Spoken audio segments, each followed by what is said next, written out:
అధికార పార్టీకి సంబంధించిన వ్యక్తులు, అధికార పార్టీకి సంబంధించిన పెద్దలు నాకు ఫోన్ చేసి హెచ్చరించే కార్యక్రమం కూడా చేస్తున్నారు.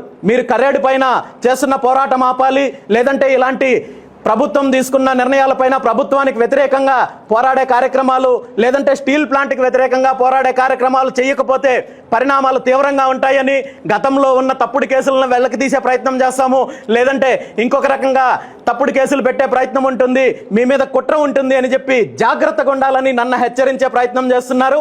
ఇలాంటి ఉడత బెదిరింపులకి, ఇలాంటి మాటలకు, లేదా ఇంకొకటి ఇలాంటి కేసులకు కానీ నేను భయపడే ప్రసక్తే లేదు.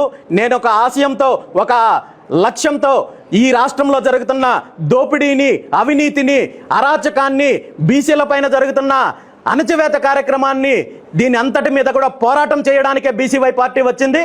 రాబోయే రోజుల్లో ఖచ్చితంగా ఎక్కడ ఎటువంటి అన్యాయం జరిగినా, ఎటువంటి ప్రజా వ్యతిరేక విధానాలు జరిగినా బీసీవై పార్టీ పోరాటం చేస్తుందని చెప్పి ఈ సందర్భంగా తెలియజేస్తూ, మరొకసారి ఈ అంశంలో సహకరించిన ప్రతి ఒక్కరికి కూడా ధన్యవాదాలు తెలియజేస్తూ సెలవు తీసుకుంటున్నాను. Thank you very much.